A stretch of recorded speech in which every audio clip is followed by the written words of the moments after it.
Hey everybody, my name is Kendall Card. I'm with BlackOvis. This is Matt Lee. We're out here today. We've been out kind of hiking around looking for moose paddles. Just spotted a couple turkeys right up here. The season opens in a couple weeks, so that's a good sign. But we've been testing out the new SITKA mountain Bino harness. It's a really interesting harness, and wanted to have a little talk. And Matt's been testing it a lot more than I have. So Matt, why don't you tell me a little bit about like what setup is here, and what are you kind of liking about it so far? Okay, yeah. So I'm running the harness with 2 rangefinder pockets. These are sold separately, I believe. And in this rangefinder pocket, I was just running my regular rangefinder, and I like how deep this rangefinder pocket is. It's pretty deep, isn't it? Like, yeah. I was surprised when I first saw it how deep it goes. I would maybe, I don't know, a little bit more use. I'd probably consider putting maybe like something in the bottom of it. Foam block would or you something. do that, or do you like how protective it is? It depends. I mean, there's a couple of flaws. I wouldn't say flaws, but a couple things that are weird. How it's rounded at the bottom, so the rangefinder doesn't actually sit all the way at the bottom of the pocket. That is a little different. And yeah, it's kind of hard to fish it out sometimes if you don't have a tether to pull the tether. So I would add something at the bottom, but that would be a good place for like a little fire starter and a lighter. Gotcha. Maybe there at the bottom. So that's what I have in that pocket. And then I'm really liking the strap system. It's very minimalist. And I kind of like how it's all connected. Kind of how they interweave. Yeah, you adjust one strap and it affects the other, so you can get a real custom tight fit here. And I do like this waistband belt. So yeah, instead of like most Bino harnesses that I've been running, whether it's the SITKA the previous 2 Bino harness iterations, the ADAC, I've run AGC, all of them have one. The tether is one, where this one has a secondary strap that comes off. It's simple. It's around the waist. Yeah, it almost. I don't know. What were your initial thoughts on that? At first, I didn't really want to mess with an additional strap that can get tangled or wrapped up. But the more I've used it, and like, there's scenarios where you have to jog in the mountains, right? Or you have to go down some sketchy stuff. Running kind of fast. Yeah, and it keeps your Bino harness from coming out and smacking you in the chest like you're riding a horse or something like that. So I have fallen in love with that secondary strap. I really like it, and it's very thin, so you're not going to get a big heat strap across your back. That is the nice thing. This thing is so minimal on the back that you're not getting any sort of like heat patch, or there's no material. It's simply just a very minimalist strap going up and over onto the back. I know that the one thing that's kind of cool is this, instead of the straps being independent, basically you end up with a spider web. Yeah. That one strap has a kind of a loop where the other strap passes through. Like a tongue and groove type. Yeah, it always kind of stays like that. Yeah, it will stay centered in your back. What are you running in the second pocket? Like the second, because it comes naturally just as just the harness, and you can add these rangefinder pockets or accessory pockets. What are you running in that second one? Yeah, so in the second one, I have a few things. I run my binoculars post for my tripod, so I have that in there. Then I have a little lens cleaning kit. I'm pretty OCD about my lenses always being clean, so I have like a brush and some spray and a little microfiber cloth in there. So that's bigger than it probably needs to be, but I get a lot of dust on my binoculars. And then I have a fire starter and a couple lighters. I always carry 2 lighters for some reason. But and a lot of times too, in there I'll throw like a little Petzl headlamp or a little smaller headlamp that will fit in there. That way, like if I get separated from my pack, or I really end up in trouble, like on a stock or something like that. Yeah, I can pretty much survive with what's on my chest.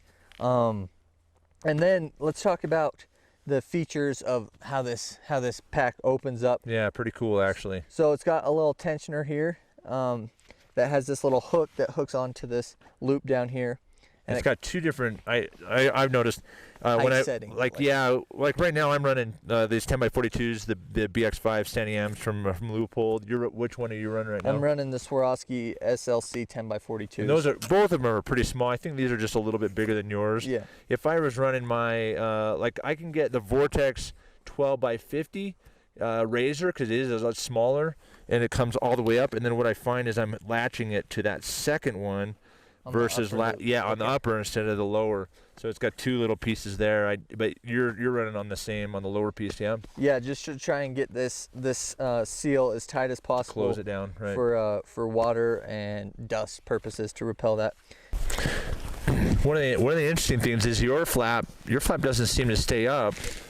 No. But mine has magnets in. There's magnets inside the lid here and in the upper part of this yoke shape, and mine stays up pretty decent. Like if I tip forward, finally, this is staying pretty good. So that's one. So I can run it like this, just as a flap on top, or if I fold it that way, I can run it right up here. Nice thing about that I found is just in glassing today as we've been out, like if I've just got it like this, it's any sort of dust it's preventing a little bit more dust on here. I typically don't use lens caps on here. Yeah. On some binos I'll use the end caps, but yeah, I thought that was pretty interesting, very unique. Yeah, I'd like to talk to him and see the reasoning for that. I would say just to keep it open so you're not constantly messing with the tensioner, you can have it like halfway closed. Sure. And then you're not using the tethers. What's up with that? So I'm constantly throwing my binoculars on my tripod, setting them off. I rarely ever run tethers. I just feel like a dog on a leash. I just need more freedom than that. So I always take my tethers off of any bino harness. But what I found cool in this harness is it comes with a tether inside with a custom SITKA microfiber cloth that goes in this little mesh pouch kind on the of that inside. little stowaway pocket I saw on the side. That's super nice. And I've put my chapstick in there before because I always lose my chapstick. Mm-hmm. That's a good little accessible place to put something like that, or even like a fire starter or something if you really wanted to keep it dry. Yeah, I noticed also that on the side there's a couple of pockets here on the sides. This one, it's like a little kind of a micro cloth. Yeah, like it's very, very soft. Yeah. I would say it's more like a brush tricot. It's got enough kind of tightness on the top that I suspect you're not going to lose anything out of there. Yeah. It's a little snug. I find that when I put my wind check in there, I almost have to push the harness in a little bit. Yeah. But yeah, like elk diaphragm calls, other stuff like that. I'm probably going to run a tether off of my SIG rangefinder, and I'll connect it onto that upper kind of hypalon strap that's right there. Yeah. The one thing that I did differently I just been playing around with it. I thought these were going to be really hard, but it's really easy to pop these off. It's just a little clip on the backside, and you can run those down in this kind of this plastic molly they've got here. But instead of running it kind of down that outside, I actually, and I know it's not meant this way, but I actually found it a little bit easier to run it into the side pocket. Okay. So I'm only clipping one of them. It just positioned the rangefinder a little more into that. I don't know. It just your elbow's able to stay to your side. Instead of me kind of tweaking and then grabbing the because each of these pockets has this little pull loop, and I just found it easier to do it that way. Again, I'm just playing around with it, and that's what I typically do with gear. I'm always kind of tweaking it and going over. But I actually liked having the tethers on. The cool thing about the tethers is they come unsnapped up here at the top, so you could take them off. They're just a very, very small strap, extremely lightweight. There's nothing, there's a little tri-glide on here that's very, very lightweight, easily adjust. I've actually run mine two different ways. You can go up and over, like what I've done on this one here, or this one comes down and through. It just depends on which direction you go through the binos, if you take the original strap down through the top and up through, or up through the bottom. But really easy to adjust. The length adjuster on that was really nice. That thing's never coming off. It's not. It's there. Yeah. You can hang it like this. So I used to never wear tethers. In fact, some harnesses I like to just do one. But I've found that these are pretty simple to use. Very lightweight. Just pulled that one off.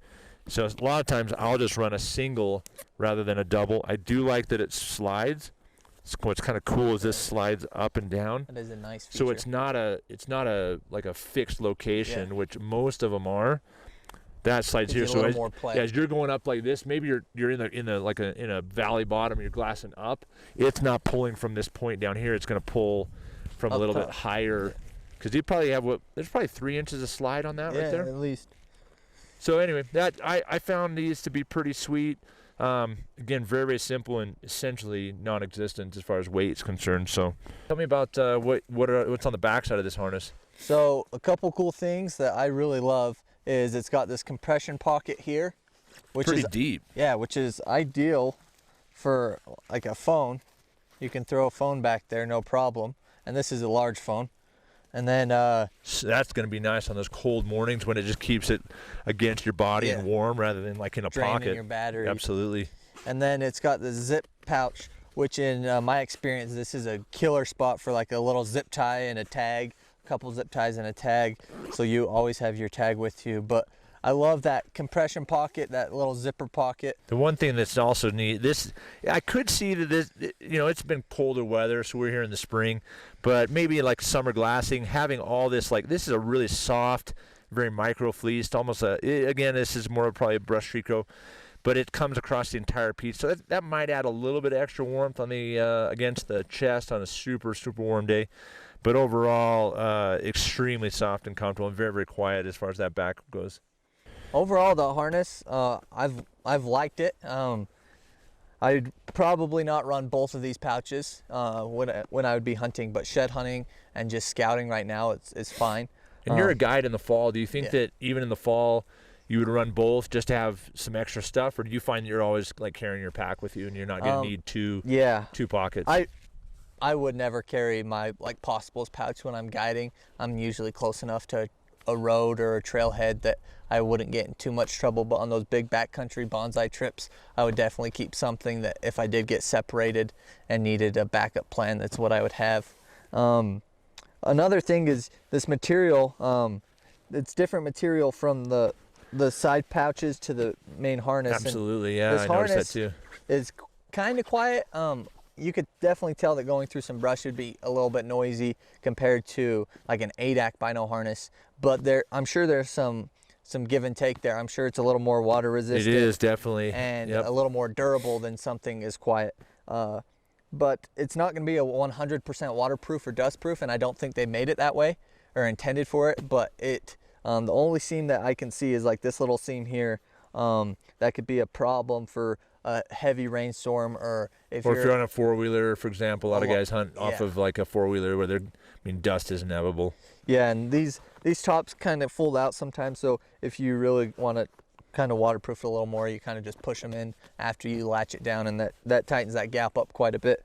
But overall, the Bino harness is pretty sweet. It's not terribly heavy. No, it's super lightweight. It's actually very lightweight. And it feels pretty well thought out. Just these pouches are a little bulky for me, and I'd probably go extremely minimalist and take both of them off and just, like you said, just have my rangefinder tethered and ditch these in total and just run the harness. And the nice thing too is these wings right here that you can attach the accessory pockets or the rangefinder pocket to. I mean, they're rather big, but they're extremely comfortable. I mean, I find this hugs very well rather than feeling like this isolated Bino harness in the middle that can bounce around. I think overall, man, it's good to get your impressions. I've had some of the same ones. I'm looking forward to getting a lot more miles out of this Bino harness through we're going to jump into bear season here. Turkey season's right upon us. And then we dive into summer scouting. So definitely going to put some more miles on this, but thanks for giving me your first impressions. Again, if you have any more questions about the new SITKA mountain Bino harness, want to get some of our thoughts, call us up. We'll have happy to talk to any of our gear guys, of which Matt is one. Write us an email, send us a chat, or leave a comment in this video below, and we'd love to hook you up and get you in the right gear for your hunt this year. Thanks for checking in. We appreciate your time.